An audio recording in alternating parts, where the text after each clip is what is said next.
Fala pessoal, boa tarde, sejam todos muito bem-vindos à nossa live de hoje. Como todas as terças a gente faz o nosso Café com a Carla.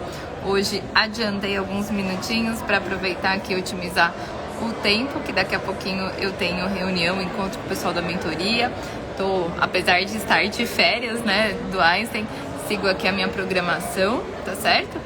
E hoje, né, como todas as terças-feiras, a gente faz uma live aberta, então sem tema pré-definido, em que vocês podem enviar as dúvidas que vocês têm em relação à prescrição de exercício físico para grupos especiais, compartilhar experiências, né, questionar algum tipo de conduta, como que podem acontecer. Quem ainda não me conhece, tem muita gente nova chegando. Eu sou a professora Carla Montenegro, sou profissional de educação física, atuo na área da saúde. Alan, já respondo a sua questão, tá bom? Né, como todas as terças, estou aberta para vocês, pra gente conversar um pouquinho sobre prescrição de exercício físico para grupos especiais.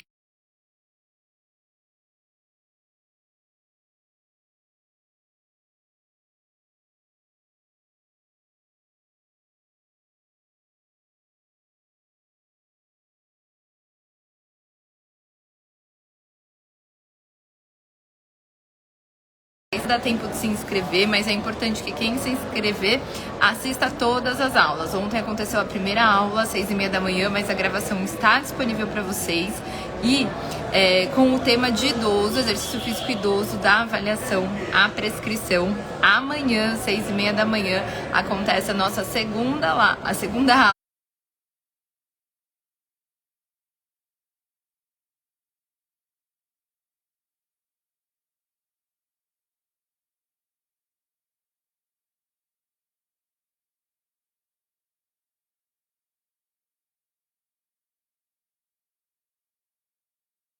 Perdão, a nossa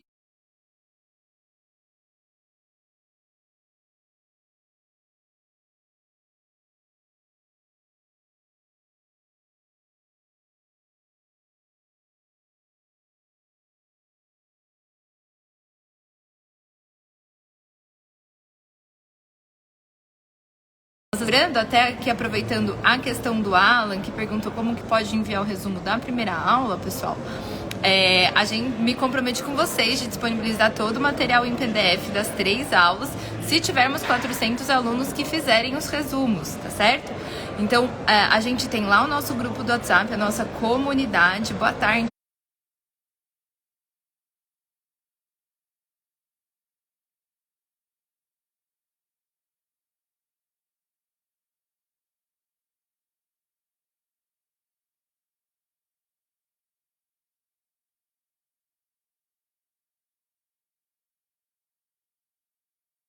Paulo, é só postar lá. Então, quem fez o resumo no papel, tirar foto, pode postar a foto.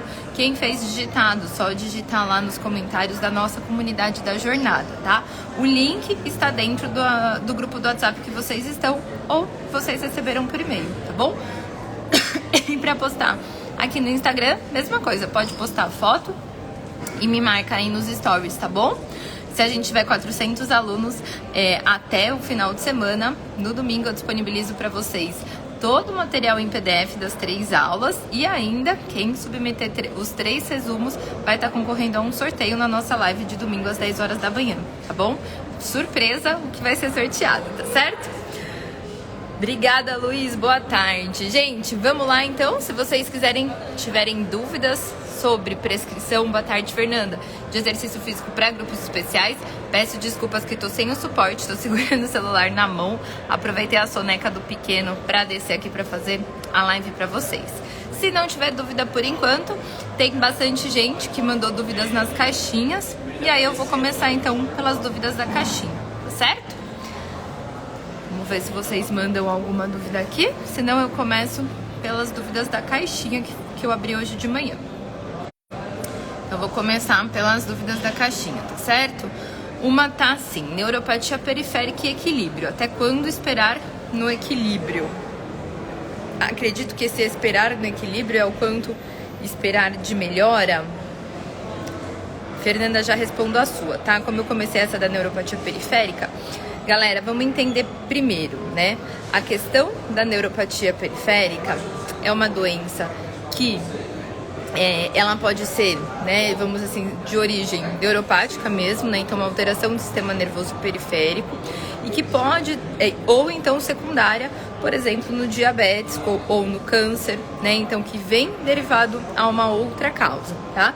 Que a gente tem que entender que a neuropatia periférica, ela acontece não necessariamente, né, afetando apenas a questão de equilíbrio.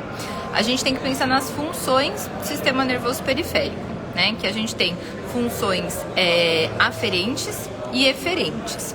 Então a gente pode ter uma interferência, uma diminuição, né, de sensibilidade, e aí quando a gente fala de sensibilidade de calor, né, então de temperatura, de dor, né, e essa dor pode ser ou perda de sensibilidade de dor ou uma dor exacerbada que não passa, então uma dor incômoda.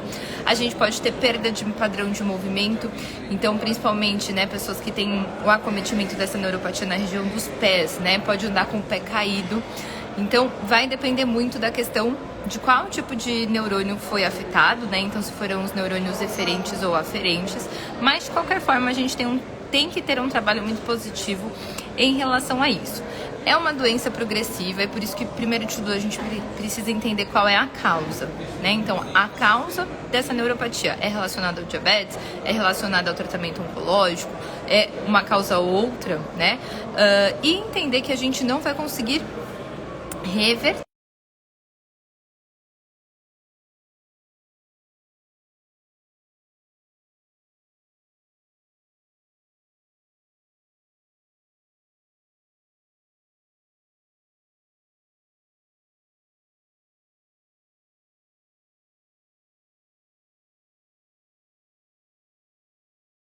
vamos dizer assim, reverter o quadro do que já foi perdido, tá?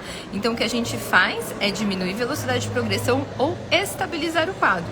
Por isso que o quanto que a gente consegue evoluir ou não vai depender da condição clínica inicial desse aluno. Então, como que ele estava no momento da avaliação, né? Como que ele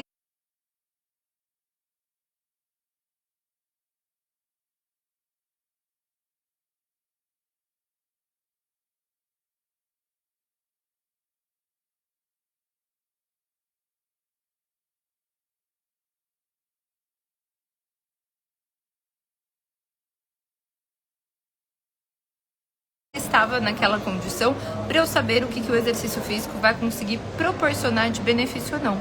Então, é muito dependente da avaliação. Por isso, que é com base na avaliação que a gente vai ajustar os estímulos corretos, né? A gente sempre pensa em treino de equilíbrio, questões assim de evolução, né? Então, exercícios estáticos, exercícios dinâmicos, base instável, base estável, exercício simples, dupla tarefa, tripla tarefa, combinado com exercício cognitivo. Então, o tipo de estímulo que eu vou dar vai depender da condição clínica, porque se eu colocar um estímulo muito complexo para uma pessoa que tem uma perda muito significante, ela não vai conseguir fazer e vai desmotivar e também não vai gerar resultado, né, pessoal? Então, eu preciso dar o estímulo de acordo com a condição inicial desse meu aluno, tá bom? Então, o quanto evoluir, o quanto esperar, vai depender da condição clínica inicial, beleza? Vamos para a segunda pergunta que veio aqui no chat da Fernanda Personal. Boa tarde, Fernanda. Fernanda perguntou questão de para alunos com Alzheimer, o que não pode faltar. Sensacional. A gente até teve uma live de aquecimento para a jornada que a gente falou só sobre demências no sábado. Mas falar de Alzheimer, né, é um tema muito importante, até porque 80% dos idosos que apresentam demência são do diagnóstico de doença de Alzheimer, tá? O que não pode faltar, né? A gente vai, de novo, a gente cai na situação, depender da qual condição clínica dele, né? A doença de Alzheimer, ela tem diversos estágios, então a gente tem estágio 1, estágio 2, estágio 3, e dependendo da condição, né, a gente consegue avaliar e dar o estímulo, vamos dizer assim. Principalmente se a gente está num estágio mais avançado, eu não consigo evoluir de uma forma tão completa em fazer um treino combinado, por exemplo, né, que eu consiga misturar exercícios aeróbicos e exercícios resistidos. Mas se a gente pegar né, em via de regra, a gente precisa manter estímulo de exercícios aeróbios, até porque a gente sabe, né, da questão do estímulo de cognição em relação ao processo de criação, né, de novos vasos, a angiogênese, para melhorar a perfusão cerebral, que é muito importante. É muito importante que a gente consiga manter um condicionamento cardiorrespiratório e condicionamento do sistema nervoso autonômico, visto que é esperado que com o processo da evolução do Alzheimer a gente tenha uma perda aí de função, como por exemplo, né, incontinências. Tá? Então é muito esperado que isso aconteça com a evolução. E a gente sabe, né, hoje, por que eu falo hoje? Porque até o momento a característica do exercício que a gente tem maior resultado é exatamente no exercício aeróbico, quando a gente fala de sistema nervoso autonômico. Não significa que o treino de força não dê resultado. Significa que o treino aeróbio é o que a gente tem mais comprovação científica sobre o assunto, tá bom? E aí a gente precisa adaptar a condição funcional do idoso em relação a isso. Muitas vezes o Alzheimer é complicado a gente conseguir fazer um treino aeróbio contínuo, né? Tem que pensar em relação a risco. Vou fazer em esteira, em bike, em ciclo de braço, né? Como que eu vou conseguir proporcionar esse exercício aeróbio? Vou fracionar durante a sessão ou vou fazer de forma contínua, tá? A Fernanda colocou que ó, a aluna dela tá em fase inicial e tem dia que mostra resistência em fazer. Fê, é normal essa resistência, tá? Primeiro de tudo que entenda que falta uma cognição, né? Então ela tá num processo de perda cognitiva e que por mais que você explique, né, ela não vai entender alguns pontos. E que cada dia você vai ter que retomar alguns conceitos e explicações para conseguir convencê-la de que aquilo realmente é importante, tá? Não pode deixar, Fê, de trabalhar também os exercícios de força. Porque quando a gente pensa na funcionalidade do idoso, principalmente um idoso com demência, ele tende a se movimentar cada vez menos, né? E quando a gente se movimenta cada vez menos, num processo, né, crônico-degenerativo, a perda de massa muscular ela é muito intensa. Então a gente precisa tomar cuidado para que isso não aconteça. Então como que a gente consegue minimizar esse processo de perda? Fazendo treino de força. Então, é muito importante que a gente faça o exercício aeróbio, mas primordialmente que a gente faça o treino de força para minimizar esse processo de perda que ela vai passar por conta da diminuição do nível de atividade física diário. Por que vai diminuir, Carla? Vai. A tendência dos idosos com demência, não só por opção própria, mas até por questões que a família acaba pressionando, é que eles fiquem mais sedentários, que eles se coloquem em menor risco. Então a família vai colocar eles cada vez mais sentados no sofá, deitados na cama, né? Mesmo que eles ainda tenham uma função, uma funcionalidade de certa forma preservada, tá bom? E ela vai ser resistente, né? Então crie estratégias, comece sempre a sessão, se ela te reconhece ainda, não necessariamente apresentando, mas dando aquela descontraída, fazendo o que eu sempre brinco que é o quebra-gelo, né? E o idoso com demência, cada dia vai oscilar. Então vai ter dias que ela vai estar super disposta de te receber e fazer exercício.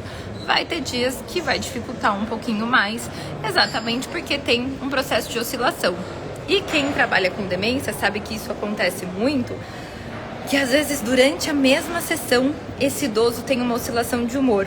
E, gente, oscilação de humor para demência é um sintoma esperado, tá? Então, não criem uma expectativa de que o idoso ele vai ter um padrão de humor estável, tá? Então, o idoso com demência pode oscilar, né? Eu falo que é um grande desafio quem quer trabalhar com esse público e a gente acaba se reinventando, descobrindo, criando até um certo jogo de cintura. Não existe receita de bolo para isso, tá? É muito do profissional em relação até a característica do idoso para você conseguir atingir ele de forma precisa, tá bom? Mas assim, se a gente colocar o que não pode faltar, treino de força, o que é importante ter, treino aeróbio, né? E tudo que a gente conseguir adicionar é melhor ainda, né? Porque a gente fala que precisa ainda ter estímulo de equilíbrio e estímulo de flexibilidade, mas entendam que muitas vezes a gente não consegue trabalhar tudo ao mesmo tempo e é necessário priorizar, certo? Mais dúvidas, pessoal? Quem tiver dúvida pode mandar aqui nos comentários. Ah, sensacional. A Fernanda colocou que a filha e a neta fazem junto com ela, que isso incentiva. Com certeza, Fê. E você sabe que, né, quando eu atendia lá no residencial do Einstein, eu atendia grupos de idosos com demências. E o fato deles treinarem em grupo fazia com que um estimulasse o outro. Nos meus atendimentos particulares, como personal, o que eu acabo fazendo em alguns casos é eu realizar o exercício físico com o idoso, tá? Então acaba sendo por uma questão de espelho. Ele não tá fazendo consciente, ele está me imitando e executando os mesmos exercícios que eu. Quando a gente pega um idoso mais em fase inicial, a gente ainda consegue conduzir o treinamento, talvez numa academia, na academia do prédio, na própria casa do idoso, sem ter essa necessidade de fazer junto. Mas falo para vocês por experiência, né? Os idosos, conforme vai avançando o estágio demencial, é muito importante que a gente faça junto com eles. Às vezes a gente não consegue manter o estímulo somente dando comando, né? Então às vezes eles param no meio da série e começam a olhar pra gente, né? Então é muito importante às vezes nós realizarmos o exercício junto, até para criar essa questão do espelho, tá bom? Dúvidas, pessoal? Pode mandar aqui nos comentários. Dúvidas, quiser opinião. Doutora Caroline colocou, acho chique fazer live nas férias. Pois é, Carol, gente, compromisso é compromisso, né, pessoal? Não é porque eu tô de férias que eu vou deixar de cumprir os meus compromissos com vocês. E mais tarde, lembrando a galera da turma 2, que vai da mentoria, a pós-graduação, eu tenho encontro com eles às 16 horas. Eu não esqueci de vocês, hein, pessoal? 16 horas eu tô entrando aí no Zoom. O Will Trainer fala do Parkinson, professora sua linda, por favor. Will, muito obrigada aí pela frase motivacional, pelo sua linda. Vamos falar de Parkinson, sim. E você sabe que é um tema que eu adoro falar. Parkinson foi um dos meus desafios quando eu comecei no setor de geriatria e gerontologia, porque eu não tinha experiência prática, né? Então eu nunca me esqueço, o primeiro paciente que eu atendi de Parkinson, eu conhecia só a teoria, né? Então eu já tinha estudado muito de Parkinson, lido muito de Parkinson, mas eu nunca tinha atendido exclusivamente uma pessoa por diagnóstico de doença de Parkinson, né?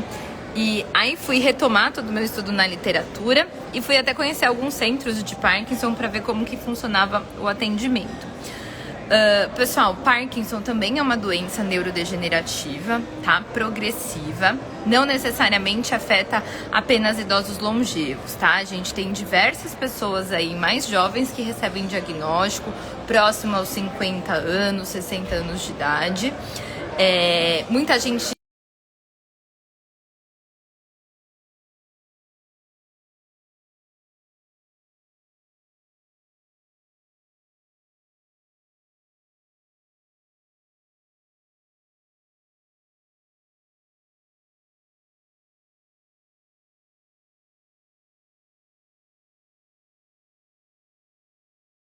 da doença apresenta o tremor, tá? O que a gente precisa entender é que tem alteração do sistema nervoso autonômico, que tem uma alteração postural muito importante, que tem uma questão aí que pouco se entende ainda, né, sobre microbiota intestinal que pode estar relacionado ao risco de desenvolvimento de Parkinson.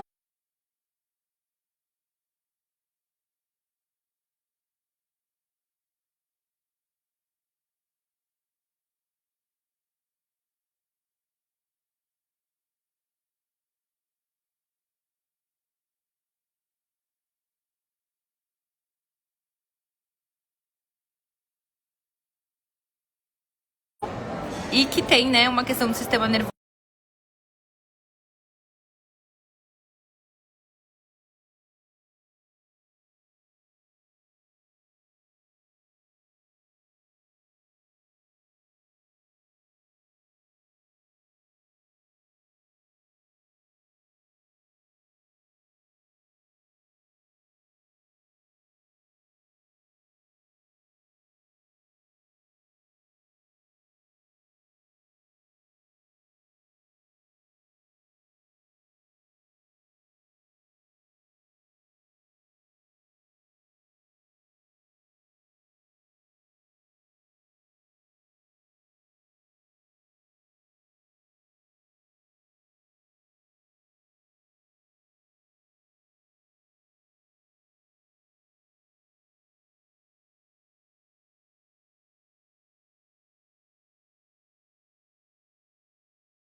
Acontece, tá?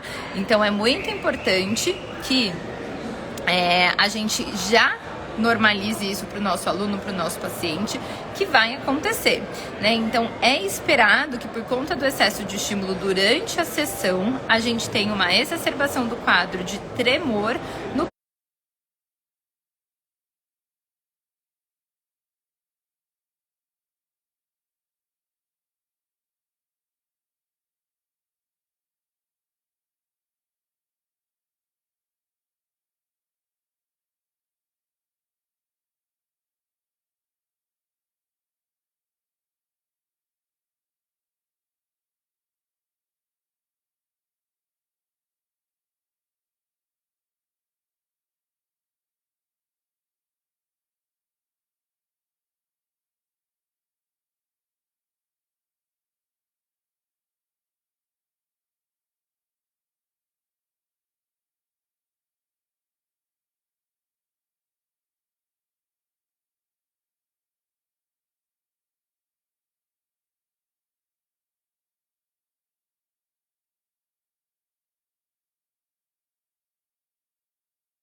pós-exercício imediato. Então, que ele termine a sessão com um tremor maior.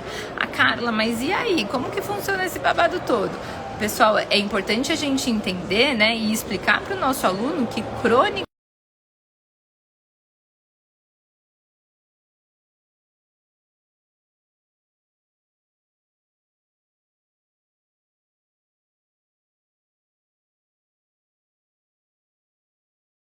estratégias de treino de força, eu até falo mais profundamente no nosso curso de pós-graduação, que, né, existem diversas estratégias na literatura, eu já testei diversas delas e eu gosto muito dos treinos com instabilidade, que para a questão de ganho de força não tem demonstrado uma diferença significativa em relação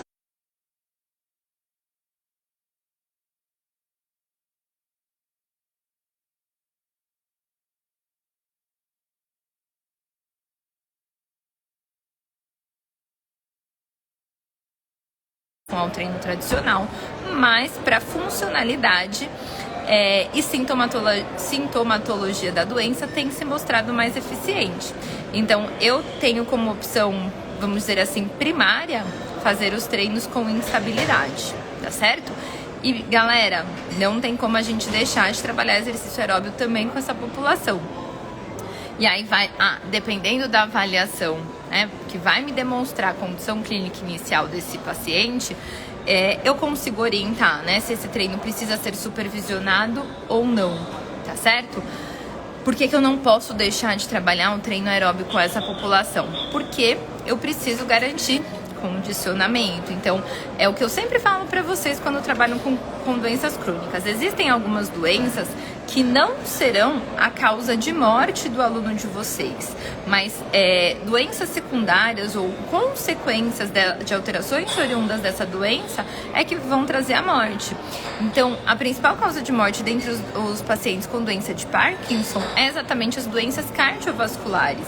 Então, eu preciso criar estratégias de trabalhar um condicionamento cardiorrespiratório eficiente para minimizar esse risco de doenças cardiovasculares que podem levar à morte desse paciente, tá? Então é importante a gente ter isso na cabeça, porque às vezes a gente só se preocupa com a doença que trouxe o paciente pra gente, que trouxe o cliente pro atendimento de personal, mas eu esqueço de me preocupar com quais são as possíveis consequências e o que realmente pode impactar a mortalidade desse idoso ou dessa pessoa, tá? Então no Parkinson também é um desses casos, que é uma doença neurodegenerativa, então vai ter uma progressão, também tem diversas fases, tem fases, a primeira fase ela é mais assintomática, infelizmente diagnóstico tardio, as pessoas começam a procurar o exercício físico tardiamente, quando já apresentam sinais e sintomas, mas é muito importante que a gente pense no futuro, qual é a expectativa de vida dessa pessoa, como que eu quero que ela chegue lá e o que eu posso fazer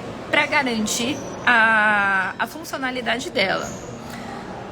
Ó, a Fê colocou aqui, E quem tem Alzheimer, ter tremores nas mãos, é decorrência da doença ou pode estar correlacionado a outra causa?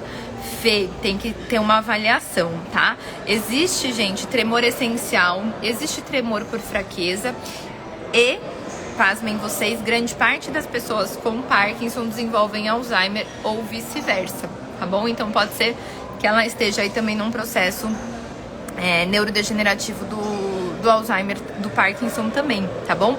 Mas não significa que tremor é sinônimo de Parkinson, tá certo, galera? Precisa ser investigado e quem fecha o diagnóstico é o médico. Todo diagnóstico de doença neuro, a gente precisa de exame clínico, de exames de imagem e histórico prévio dessa pessoa, tá? Então o médico ele não vai simplesmente falar acho que é Alzheimer ou acho que é Parkinson, né? Então tem diversas coisas que podem direcionar esse diagnóstico, tá certo? Mais alguma pergunta aqui nos comentários? Então eu vou para a última pergunta que me mandaram aqui. Galera, lembrando, quem mandou pergunta na caixinha de perguntas, eu vou responder todas, tá certo? Escolhi algumas aqui só para puxar conversa com vocês aqui no café, que, né, como vocês sabem, não tô tomando café por conta da gravidez, que não me desce. Mas, ó, a última pergunta pra gente encerrar, que é: você acredita que a consultoria online vai ser uma realidade também para os grupos especiais? Exemplo, hipertensão? Pessoal, eu não só acredito, como eu tenho certeza, tá? A consultoria online é uma ferramenta que nós, como profissionais de educação física, temos na mão para escalar o nosso negócio. A gente consegue escalar atendendo uma maior quantidade de pessoas, aumentar faturamento, desde que eu saiba como garantir segurança, mesmo estando à distância do meu aluno. Então eu preciso de um bom teste de rastreio, né, para saber se é a viabilidade e se é seguro para esse paciente fazer exercício físico à distância, tá? E eu não só acho, como, não sei se vocês sabem, hoje eu estou como responsável, como head do desenvolvimento do serviço de telereabilitação do Einstein, tá? Então, eu mesma que desenvolvi os produtos de telereabilitação do hospital em que são oferecidos para grupos especiais. Só que para a gente conseguir, né, oferecer um serviço com qualidade à distância, eu preciso de alguns indicadores importantes que a gente chama de red flags, que exatamente sinalizam ao profissional que aquela pessoa tem ou não indicação para um treino à distância. Mas se você, como personal, tá pensando na consultoria online, né, para grupos especiais, é viável, né? Pode ser benéfico para ambos, né? Tanto para o profissional quanto para o paciente que não tem tempo ou questão até de investimento num treinamento presencial e que você consegue escalar o seu negócio de forma exponencial. E é uma das coisas que eu sempre trabalho com os alunos da pós-graduação, né? Prescrição de exercícios físicos para grupos especiais na mentoria. Porque, galera, é uma forma que a gente tem de escalar, de atingir ajudar um maior número de pessoas com o nosso atendimento de forma segura e que não vai depender da minha agenda, né? Então, eu consigo estar de férias aqui, monitorando se meus alunos estão realizando treinamento físico ou não, se eles estão fazendo de forma adequada e consigo aumentar a quantidade de pessoas que são assistidas por mim, tá certo? Então, é uma forma da gente escalar o nosso negócio, aumentar o faturamento e promover um atendimento eficiente de forma segura, tá certo? Pessoal, passou super rápido a nossa live do Café com a Carla. Hoje aqui, peço desculpas, eu não sei se o fone conseguiu isolar o ruído, mas desculpas aí pelo ruído. Tô aproveitando essa semana para dar uma saída de São Paulo com a família, né, com meu marido e com meu filho. A gente tá aqui no interior de São Paulo, dando uma descansada, aproveitando até para a cabeça estar sempre pronta para entregar o máximo para vocês na nossa jornada de prescrição segura de exercícios físicos para grupos especiais, que tá acontecendo essa semana.